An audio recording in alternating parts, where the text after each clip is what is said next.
now's the time to challenge your status quo.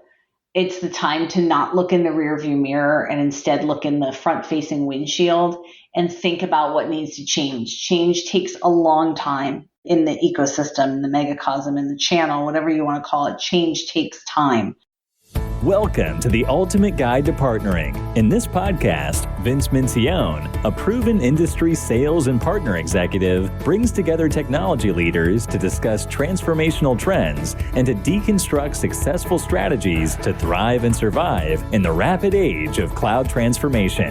And now your host, Vince Mencione. Welcome to, or welcome back to the Ultimate Guide to Partnering, where technology leaders come to optimize results through successful partnering. I'm Vince Mencione, your host, and my mission is to help leaders like you unlock the leadership principles and learnings of the best in the business to get partnerships right, optimize for success, and deliver your greatest results. A channel ecosystem and megacosm icon takes us on a masterclass to optimizing your greatest results partnering. For this next episode of Ultimate Guide to Partnering, I was so excited to welcome Janet Schijns, the CEO of JS Group, and a person who's been a leader in the channel for many years. Janet and I have a tremendous conversation on principles of success and coaching she is giving to organizations, and how to achieve your greatest results through ecosystems and megacosms. This is a must-listen episode, and I hope you enjoy this amazing conversation as much as I enjoyed welcoming Janet Schijns. Before we dive into the interview, I'm happy to announce that PartnerTap has become a founding sponsor of Ultimate Guide to Partnering. PartnerTap is the only partner ecosystem platform designed for the enterprise. Their technology makes it easy to align channel teams with automated account mapping, letting you control what data you share while building a partner revenue engine. Janet, welcome to the podcast. Hey, great to be here. I am so excited to finally welcome you as a guest on Ultimate Guide to Partnering. You are an icon in this world of partnerships, channels, and ecosystems, and your name comes up all the time in conversations. You're the CEO of your own successful organization. You've been a channel chief at some very major tech companies. So I am really excited for this conversation today. So am I. Really excited. So for the one or two of our listeners who might not know Janet, can you tell us a little bit more about you? Yes, and if you don't know me, for goodness sakes, connect with me on LinkedIn or something so that we get to know each other. I pride myself on knowing everyone in the industry, so if it's not true, I'll be brokenhearted. I, as you mentioned, have been a channel chief at some major companies. Verizon is a good example, Motorola Enterprise, and a senior leader at some Fortune 500 companies, including Office Depot. And my claim to fame has always been around the successful creation of what back in the day was partnerships, today is ecosystems, and is currently moving towards what I can only call a megacosm. Myself and the team at JS Group are all people who have carried the bag, done the work, been there, been held responsible by the board or the operating committee or the CEO or the CFO, and understand what is a good go-to-market, both direct and indirect. How do those two survive and live together in the world? What's the true role of a good, healthy partnership? And how does a partner experience drive growth for companies? We also understand the partner side of the business and work exclusively with many of the top partners in the industry to help them go and get the demand that all the vendors want them to get. And in fact, just in 2021 alone, we developed more than $1.4 billion in revenue working with partners in partner marketing programs. We really feel that we've got our finger on the pulse in the channel that the vendors, suppliers, carriers, whatever you want to call yourselves today, know, as well as the one the partners know. And many times they're not the same channel. So we pride ourselves on being able to bring those two viewpoints together and get progress for both sides of the house. Partnerships are two organizations coming together, coming from opposite sides often. And I love what you have to say in particular about having carried the bag, been in the hard conversations at the board and executive level, because I think that many people miss that this isn't always easy street, and partnerships can be hard at times. It's hard and harder when, especially in today's environment, You've got investors who have put money in and are demanding certain growth, and many times are asking to do things that are not good for the long-term success of your channel partners. And so that's why JS Group has a mission, and we have a very simple 3-word mission statement, and it's save the channel. So in everything we do, we really focus on is what we're doing good for the channel as well as good for vendor, distributor, supplier, etc. And many times you get leaders, particularly if you've carried the bag for this, you're probably nodding along right now. You get leaders in the company. I don't want to pick on the CFOs, but a lot of times it's the CFO, or it's a big consulting firm, right? The PwC, Accentures, Deloittes of the world, who have put something on a spreadsheet or a slide that sounds so simple: reduce the cost of channel, lower commissions, cut unproductive partners, et cetera, et cetera. It sounds so simple. And in the channel, the simple answer is always wrong. That person who's carrying the bag, who's the channel leader, who's the channel chief, is just constantly facing this battering. And I don't know that the partners always realize that. They're constantly facing this battering from someone in the company who believes that they have a way that could improve their costs or improve performance that may or may not be valid. And so I used to laugh that I was like a human umbrella, that my number one role when I was at Verizon was I had this huge umbrella, and my job was to keep all the bullshit from coming down and actually hitting the channel. And that's the reality. It's a hard job. It is a really hard job. And you reminded me of that CFO conversation. It's so funny that the point of view that they often have, it's almost like an appendage to the organization. It's not integrated in the organization. Yes. That lack of commitment, like how do you help organizations get over that lack of commitment? It's amazing. It's such a great question. And I just had what could only be referred to as a polite argument with an organization just last week. And one of the things that's really interesting is you have these senior leaders who have, for their company at least, been able to bend the will of a market. Many of them have been creators, founders, or they are from early on.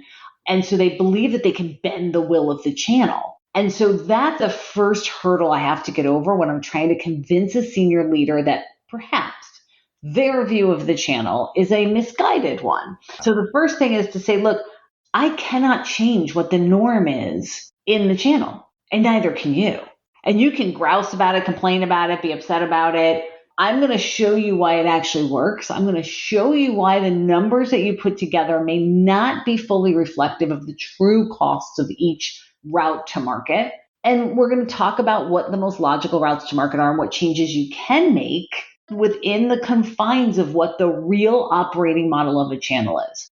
And a lot of times that helps people to start to think, oh, so in other words, two things can exist in complete disagreement. You can be unhappy about, for example, how much you have to pay in commission in an agent channel or discount in a resale channel. But if that's the percentage that's being done in the industry right now, and you don't have a differentiator that's above and beyond that causes people to be okay taking less money because maybe they make services, etc., you have to come first to that reality that you can't change the fabric of the channel by yourself.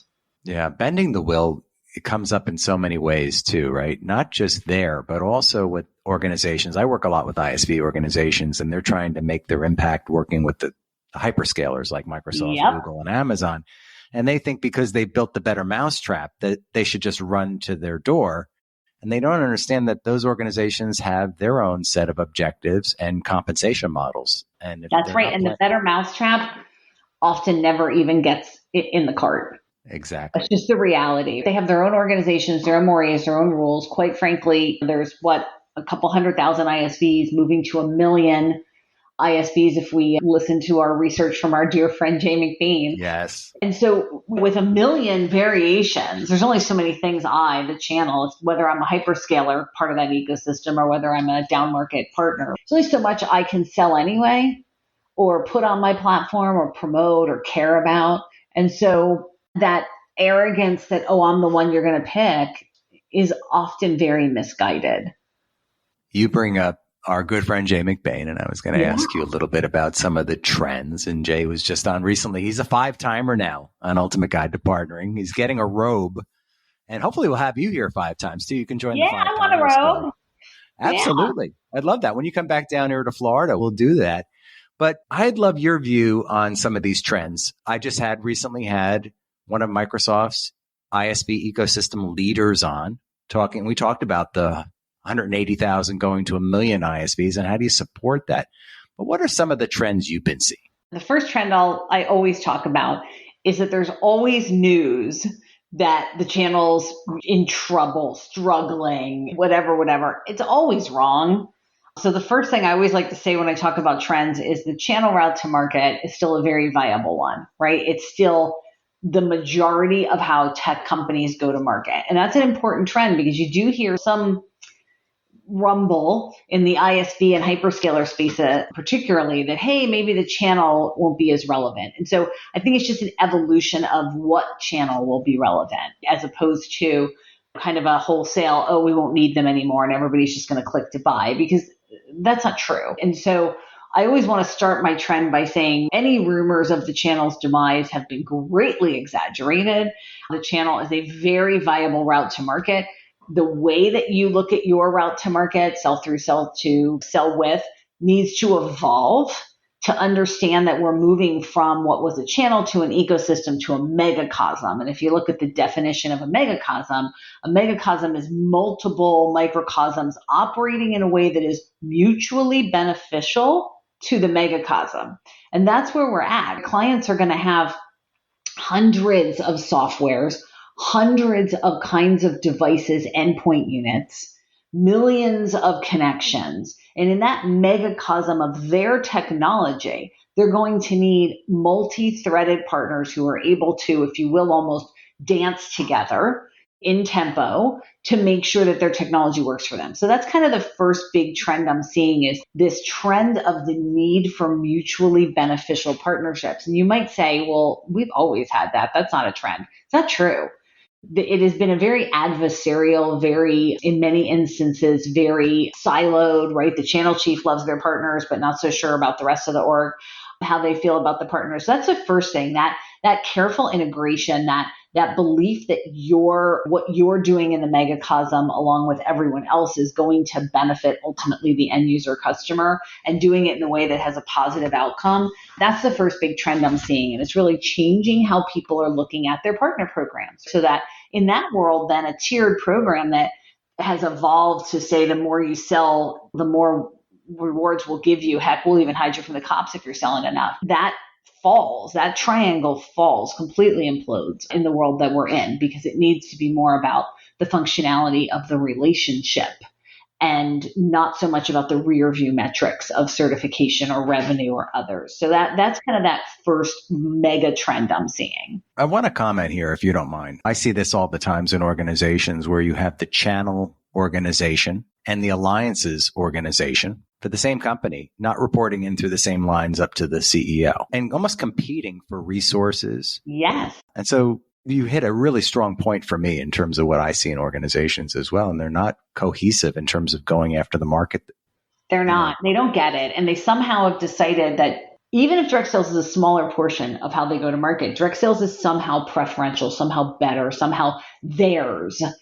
And the channel is not theirs. And this idea of owner possessiveness in the ecosystem, I think it's a big red flag that those are the folks you don't want to work with. And those antiquated approaches to how you think about the channel are really backwards. In fact, we just launched a program with a vendor. I have an NDA, so I can't say who it is, but we are launching a program with them, and the direct team will have to register their deals and have them approved by the channel team. I love it. I love it. Right. As opposed to the channel team being approved by the direct team. Some person who's out of college for 2 years is somehow saying, no, that's my account, when the partner's been with the account for 35 years. So they're going to flip that one around. They want to be primarily channel centric. If you want to be primarily channel centric, then channel's your lead in sales, and they should be approving your deals and deciding who they want to work with. And so I think it's going to be a bit of an implosion internally for them to push that through. But that's been our recommendation. And that's the kinds of trends I'm seeing. The other trend I'm seeing, which I do want to talk about, is marketing is now eating sales. And in the channel proper, right? Because the channel did start. And now we have this channel where the channel has influence and non-transacting, right? This megacosm has grown. But the original intent of the channel that still runs a thread through this megacosm is sales, is revenue, right? It is closing deals. And in the past, what the channel brought that made them valuable was a sales prowess, right? An ability to either get in front of a customer, or they had the customer, had a relationship with whoever at the customer that they went to school with or whatever. But now we're seeing a world, because of digital, because of so much being done hybrid, virtual, remote, we're seeing a world now where marketing just eats sales. And so the partners who have for a long time lived on that prowess of their salespeople quickly starting to have problems. And we're seeing vendors, ISVs, everybody in the megacosm that distributes something, a solution down, they're making excuses for partners. They're saying, oh, well, this is happening or that's happening. And the reality is what's happening is those partners are being outmarketed. That vendor, that ISV is being outmarketed. And in a world where we have digital natives now as a large portion of our employees and staff and decision makers, that's the biggest trend I see coming, is this concept of how do you really help and invest and make sure that your partners are genius marketers and that you're not replaced by someone who is with a different solution. Yeah, it's all around the influence strategy, right? I'm listening to the 5 seats at the table. I'm getting influenced by various forms of digital marketing, in fact. Right. And to your point, if you're not doing it right to influence me, I'm going someplace else. The hugs and mugs that have long been a cornerstone of the channel, they just don't work now, right? It's different now. It's changed now. And so when we're looking at partners and saying for a vendor or supplier, who's the best partner, we're looking at things like worth of web, and we're going out and we're saying, how much has their website value grown in the last 3 years? Oh, it hasn't. It's declined. Well, guess what? This is a partner who is a risk for you to invest in unless you help them fix their website, their search engine optimization, their social selling, their digital marketing. They're a risk, because in this digitized age, your worth of your website should not be declining. It's a red flag. And so we're really working with not only existing programs, but new programs to redefine what a good partner looks like. And one of those traits of a good partner in this environment that we're in is this capability to do digital marketing, influence, social selling, to be able to meet customers where they are, which is on the glowing rectangle, their screen. Exactly. I'm so excited to welcome Athletic Greens as the latest sponsor to Ultimate Guide to Partnering. Friends who know me well know I've made taking a green drink supplement part of my health ritual for over 20 years now, and it has made all the difference to my health and well-being. About 5 years ago, I added Athletic Greens, and now their product AG1 has become my go-to green drink supplement. I take this literally every single day. AG1 is packed with 75 high-quality vitamins, minerals, whole food source superfoods, probiotics, and adaptogens. If you'd like to give AG1 a try, Athletic Greens is giving away a free 1-year supply of vitamin D and 5 travel packs with every new purchase. Check them out at athleticgreens.com/Vince M. So talk to me about influence, because some people believe that influence will drive, no transaction will no longer be a play, and it's all going to be about influence. What do you think there? I think that's a yes and a no. I think that more and more this, because of this concept again of the megacosm, right, where you have multiple parties, they all have a role to play, and their goal is to have a beneficial outcome for the client, the industry, right, whatever project they're working on. I think in that role, someone has to sell. So influence is going to be masterfully important. And we only have to think about one specific influence to see this. So the influence now that the marketing technology firms that sell e-commerce, work on websites, do email marketing, search engine optimization, search engine marketing, etc., the influence they have on the technology purchases of their clients has risen massively, right? Brick and mortar is declining. Website traffic is increasing. Digital commerce is increasing. The provider who does your digital commerce is a major influencer for which technology you pick. They're going to help pick what contact center you have, right? They're going to help pick the speed of your network that you need, collaboration tools. They're going to be a big influencer. They're likely not going to sell it, right? Because they have a different thing they do. They're creative. They're digital. But we're seeing that sphere of influence very important. We're also seeing the sphere of influence of who people read, talk to, listen to by industry. Think of John Nosta. I'll use him as my example. John Nosta in the healthcare industry, right? He's the guy everybody listens to about technology in the healthcare industry. He's phenomenal. If you don't follow him, all of you should look him up. He's a major influencer, and his voice, right, around trends, around the right technology, etc. It's not like a Beyonce shampoo influence, right? We're not talking about a paid ad placement. We're talking about the education of those influencers to understand your solutions and understand what you're doing. You may very well pay them for some level of engagement with you to understand that, but using that and using that influence is massive. And finding those people that are the influencers for your ultimate customer segment, that's the game. And I think finally, many channel chiefs, many CEOs of channel firms, etc., all think that they don't need to have that kind of influence. Somebody in their company can run social media and it'll be fine. And they could not be further from the truth. Your voice, what you say and do online, your digital footprint is really important, not just to your channel or your customers, but also to your internal employees, who 75% are millennial or Gen Z right now in quote unquote corporate America.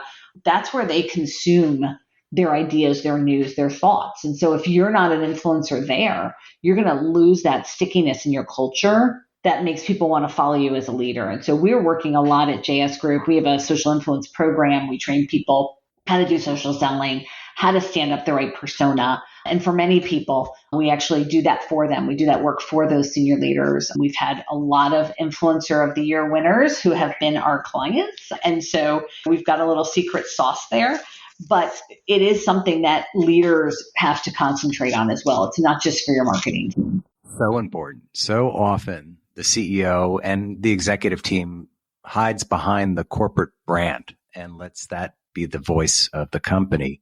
And I see it from the best CEOs. And I'll use an example. A good friend of mine, Tony Savoyan, the CEO of SADA Systems. He's out in front. He's out in front of some controversial topics sometimes. He's also talking about what's happening in the economy and how he's treating his employees. And he's projecting this out to the entire ecosystem through LinkedIn, Twitter, and other channels. Right. And to me, that's the way you want to be today in today's environment. That is exactly how you want to be. And that's how new leaders get tapped too, right? They're like, if people are not Broadway play aficionados, I apologize for this, but there's a scene in Wicked, which is kind of a famous Broadway play. And the scene is about what was the most common thing that all the leaders in the past have had in common. And one person says, oh, is it they were smart or they were talented? And the singer says, no, they were popular. And I think we sometimes as geeks in the tech industry forget that concept. They were popular. And so what he's doing, right, what the SADA System CEO is doing is having a view, having a point of view. It doesn't need to be necessarily wildly controversial, but having a point of view, standing his ground, standing for things, talking, right, in a human voice, not in corporate speak, really makes all the difference. And those are the kinds of leaders that are popular and that people follow. And I see folks like Heather Murray, who just is a great influencer for women in the tech industry, right? That level of influence, that level of leadership, that can't be, that really and truly cannot be duplicated. So important here. You've touched on a couple of great points here, but what other things do you think makes a great partnership organization or ecosystem strategy for an organization? I think so. A couple things. The first one is talent does matter.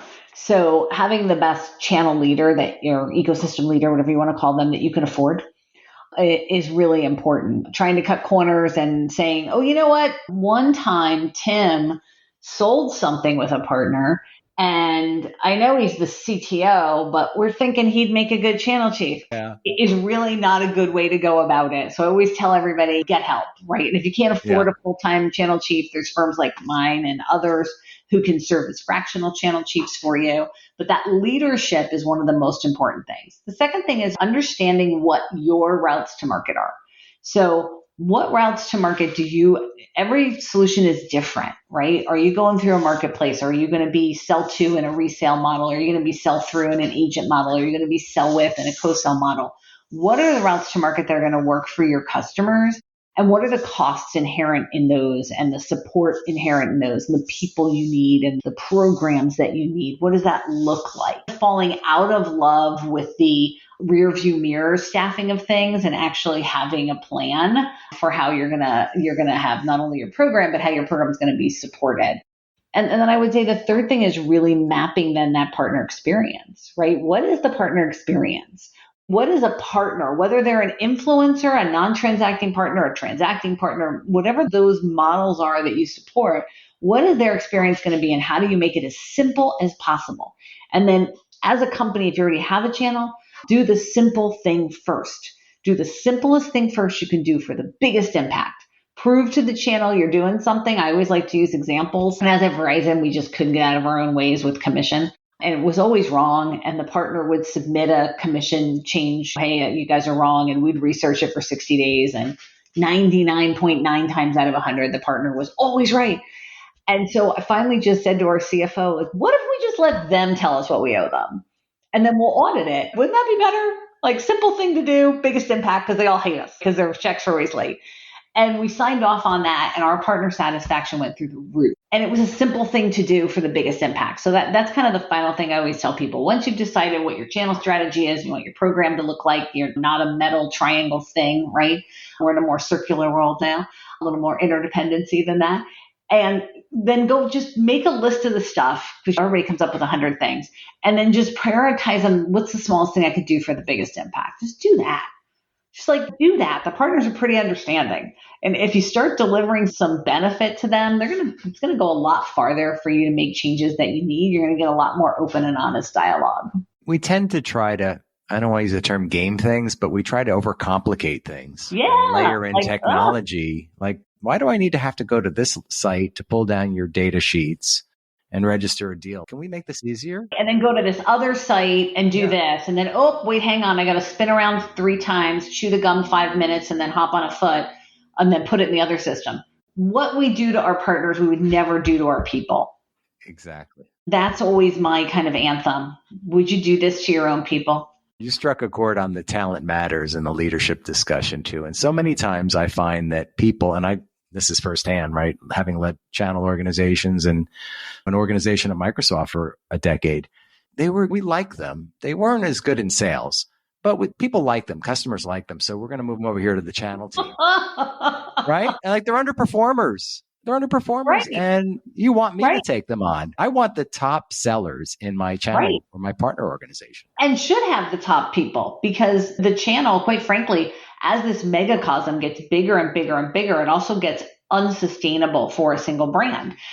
And what the vendors sometimes, and I'll just say vendors, you can call yourself whatever you want, provider, ISV, they lose track of this concept that when you walk in and you're representing ABC Co., you're representing ABC Co. That's all you can sell. When the partner walks in and represents ABC Co., the customer knows that the partner could sell anything, and they've chosen to represent you. So you must be the best of the best. And I think somehow we've lost a little bit of track of that. If the partner is perceived more positively by the customer, why you wouldn't have the best people in the partner community support teams, I don't get. And the complexity of, you're not just managing a sales territory. You are managing a group of partners. You're managing business plans, build plans, co-selling plans, right? There's a lot more complexity. It's a complicated world. And then we always put the channel team a little bit on their back foot, or at least not good channel organizations put them on their back foot of having to defend the channel all the time. And so great organizations get top talented people. They cease all of the practices that complicate their channel with the defend the channel moves, right? Overly complicated deal registration, overly complicated rules of engagement. They simplify stuff and say, look, we're comfortable with the channel being in the driver's seat and we're clear about it. And if we have blocked accounts or anything else, we're clear about it. We communicate right up front. Hey, guess what? You can't sell to, right? Period. End of story. And they win fans and business because of it. The others who are innocuous and they have all this bluesy language and you can't really even understand what their program is and they're so complicated that you can't work through it. There's other options. People just are walking away from those folks.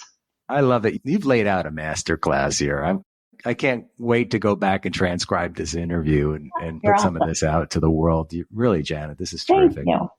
I want to talk to you about, we talked about the technology stack a little bit. We touched on it, and our good friend Jay is tracking it. So what do you think about all this partnership automation that's going on? And are we, in fact, going to see the same thing in the partner world that we saw in the marketing world with the evolution of that stack? I think so. Yeah, I think so. I think, listen, there's firms that are automating bad processes. And so then they blame the automation, which is just very silly. You have to get your process, you have to get your channel strategy right. You have to get things right. And then you pick the partner automation and tech stack that's working for you. Now, I think we're going to see more and more consolidation of particularly things like PRM systems. We're going to see more and more of a consolidation of those and new entrants that are saying, look, this kind of bifurcated way we've looked at partner relationship management has changed. And so in the megacosm or ecosystem, wherever your particular lens is on the industry, automating is a little more difficult, a little more challenging. And so we're seeing these kind of born in the cloud solutions now that were not brought up as pure PRM systems and are more about focusing on the end user customer outcome. And they're starting to take some hold and people are starting to use them. People are starting to implement them. So I think we're going to see not only a consolidation, but I think we're going to see some new solutions come into the market and surprise people with how simple they are for multiple partners to work a deal together. And that truly to me is the next level in this decade of the megacosm. What do you predict? Do you think it'll be stitching together a bunch of point solutions to solve or an Uber best of breed solution? I think it's going to be right now a bunch of point solutions. Over time, somebody's going to consolidate those point solutions and put them in a single pane of glass Uber solution. But I don't think that happens quickly because if there's one thing the technology industry and the channel is, it's complicated. Yeah, I agree with you there as well. And I think that there'll be some, you pointed out consolidation, right? So I think there'll be opportunities for acquisition of some of these technologies over time. And that might be their strategy all along coming out. Yes, I agree. So this has been a fascinating conversation. And I already I'm going to invite you back. We got to, because there's so much more I want to talk to you about. We could spend hours and hours here. And we got a lot to unpack, you and I. Yeah. But I want to save some of that for our next time together. And I want to focus on you and your career. As you might know, I'm fascinated with the career journey. I've been a big advocate for women in technology and an ally. And so I'd love for you to share with our listeners, like you have had an amazing career. When I look back at your LinkedIn, it's just prolific. Tell us more about your journey. And was there a pivot point or something that propelled you along the way to your success? So interesting. A couple things. I think there's never a straight answer. I went to college for finance. I was going to trade euro dollars and work on Wall Street. And when I got there, it was hideous and I hated it.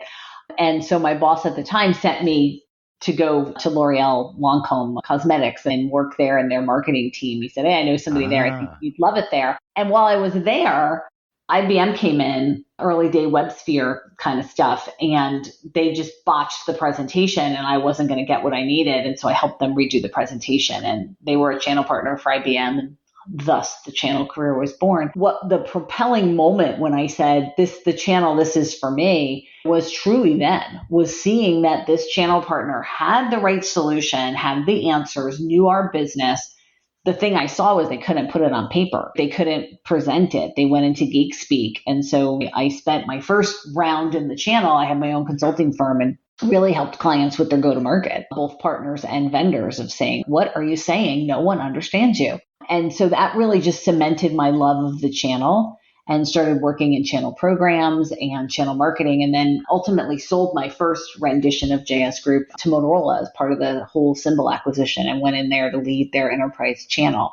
And so that moment of saying, look at this, there is somebody that knows how to do what I as a business leader need, just made me fall in love with the channel. And I don't think it's ever changed. Now, that's kind of the high level. The lower level, and I always talk about women in leadership, has been at many times it was a very lonely journey. I was the only woman in a meeting. I was the only woman at an event. I was the only woman speaker. I was the only woman leader. And so there were a lot of times where it was difficult to want to keep going because you didn't feel like you belonged. And I did feel like I belonged when I was at L'Oreal Lancome because there was a whole bunch of people like me, right? Females. And so it was difficult. And there were times where, and I always am very honest about it, there were times where my husband, who's a lovely human and has also had a very great career, picked me up at the airport in tears. And I still remember he drove one night at 1 a.m. to pick me up and then drive me to my next thing, which was 2 hours away rather than a car service, because he just knew I was raw enough that I could make the wrong decision. And it was tough. And I never want to lie to women that are listening to say, oh, look at her. She was so successful. She made it to the C-suite. She's on boards. She had just look at that amazing journey. It must have been so easy. She was so lucky. I wasn't lucky. I was a hard worker. I have thick skin, and I wasn't afraid to have some tough conversations, and it still was lonely and very difficult. Was there a best piece of advice along the way? Yes. So some people don't know this, but I did a bunch of consulting for Intel and was adopted a little bit by Andy Grove, who gave me a lot of great advice. So I'm going to use his piece of advice. Yeah, he was fabulous, kind of a quasi mentor. And he said, the thing that always struck me was he said that you can't be afraid of your opinion even when people tell you you're wrong. And while you don't want to be seen as somebody who overly stands your ground, don't let people push you off your ground too soon. And that was the statement. Don't let people push you off your ground too soon. If you're right, stick your ground. And in the channel, that couldn't be better advice, because there's always somebody telling you you're wrong when you're the channel leader. Always. Whether it's your CFO, whether it's the head of sales, whether it's your partners, whatever it is, somebody's always telling you you're wrong. And you got to stand your ground a little bit. And that's harder. I hate to say it, but it's true. It's harder for women than it is for guys. And so I hope that I've shown that and demonstrated that in my career and can serve as a role model to somebody who needs to stand their ground right now. Stand your ground. And Andy Grove, wow. Only the Paranoid Survive. One of my That's right. Books. Yeah. Yeah, he was an amazing leader. So many great things came out of Intel, including OKRs, John Doerr's work as well. I want to have a little fun with you today. Okay. This is like a favorite question of mine. I get to ask this almost all of my guests. So you're hosting a dinner party, and you can invite any 3 guests to this amazing dinner party from the present or the past. And I don't know if you're going to host it here in beautiful Florida or up in beautiful New Jersey where you are right now. Who would you invite? Whom would you invite to this party, and why? So when somebody asks me a question like this, I always want to go with the gut easy answer, right? Which would be my mom, my dad, my sister, because I've lost them all. And so it would be wonderful to have one more dinner with them. But that's not the fun answer. So my fun answer would be Darth Vader. Darth Vader. That's a first for me. Yeah, Darth Vader, Luke Skywalker, and Kylo Ren would be who I would. Of course, they're fictional characters, but those of you who know me know I'm a massive Star Wars fan. So I probably would look to do something like that. A Star Wars dinner would be my most fun dinner party, and amazing because I'm such a Star Wars geek.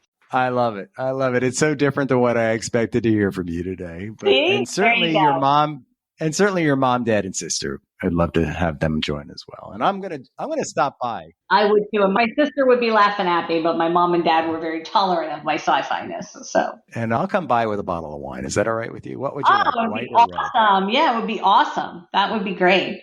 Terrific. Janet, you have been so amazing and so much fun to be with today. For our listeners, any closing advice? This is an important time for us in this channel and ecosystem world. Any advice for these wonderful listeners today? Now's the time to challenge your status quo.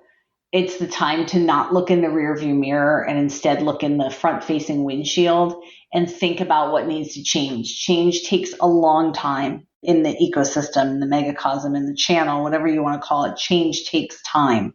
And so you really need to step back, get some outside views. Talk to Vince and I. We can both give you some outside views. Get some outside views. Consider what needs to change. Consider what your bedrocks are that will never change, and start executing on those changes. That you cannot wait any longer for the changes that need to happen. I love what you had to say here. Janet, thanks so much for joining us today. Thanks for having me. As with each of my episodes, I appreciate your support. Please subscribe on your favorite platform, like, comment, tell your friends about Ultimate Guide to Partnering and where they can find us. And I'd love your feedback. Please like the podcast and provide comments or reach out to me at Vince Menzione on LinkedIn, Twitter, Facebook, and Instagram. You can also like and follow Ultimate Guide to Partnering on our Facebook page, or drop me a line at vincem@ultimate-partnerships.com. This episode of the podcast is sponsored by PartnerTap, the partner ecosystem platform most trusted by enterprise. Drive more revenue with your partners and learn more at partnertap.com. Thanks so much for listening to this episode of The Ultimate Guide to Partnering with your host, Vince Menzione. Online at ultimateguidetopartnering.com and facebook.com/ultimateguidetopartnering. We'll catch you next time on The Ultimate Guide to Partnering.